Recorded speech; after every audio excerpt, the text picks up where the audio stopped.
లక్ష్మీదేవి శ్రీహరిని అనుసరిస్తూ ఇలా అనుకుంటోంది. ఇదేమిటి, నాథుడు చెప్పకుండా హఠాత్తుగా పయనమయ్యారు? మళ్ళీ ఎవరైనా స్త్రీలు ద్రౌపది వలె ఆపదలో పడ్డారా? ఎవరైనా అసురులు వేదములను దొంగిలించారా? దానవులెవరైనా ఇంద్రుని స్వర్గం నుండి వెళ్ళగొట్టారా? ఎక్కడరా శ్రీహరి అంటూ విష్ణు భక్తులను ఎవరైనా బాధిస్తున్నారా అని పరిపరి విధములు తలబోయసాగింది.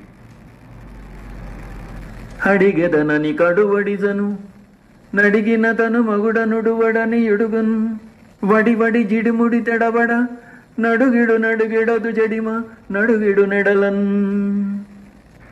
లక్ష్మీదేవి భర్తను ఎక్కడికి వెళ్తున్నాడు, ఎందుకు వెళ్తున్నాడు అని అడగాలి అనుకుని వేగంగా అడుగులు ముందుకు వేసేది.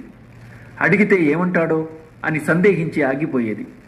వెనుకకు వెళ్ళిపోమ్మంటాడేమో అని నడకను ఆపేది. తొట్టుపడుతూ మళ్ళీ మెల్లగా ముందుకు అడుగులు వేసేది. ఆగిపోయేది. తడబడుతూ నడిచేది.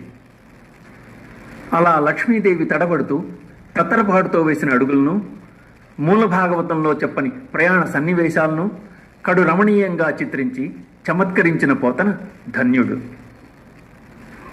చనుదెంచెన్ ఘనుడల్లవాడే హరిపచ్చన్ గంటిరే లక్ష్మి శంఖనినాదం వదే చక్రమల్లదే భుజంగధ్వంసియున్ వాడే క్రన్నననే తెంచెనటంచు వేల్పులు నమో నారాయణాయేతి నిస్వనులై మృక్కిరిమింట హస్తి దురవస్థావక్రికిన్ చక్రికిన్. గజేంద్రుని కష్టాన్ని తొలగించడానికి ఆకాశంలో వెడుతున్న విష్ణువును చూచి దేవతలు, అదిగో మహనీయుడైన విష్ణువు వస్తున్నాడు, అతని వెనుకనే లక్ష్మీదేవి వస్తున్నది చూడండి, అదే శంఖధ్వని, అల్లదే చక్రం, అదిగో గరుడు వెంట వస్తున్నాడు అనుకుంటూ నారాయణునికి నమస్కారం అంటూ నమస్కారం చేశారు.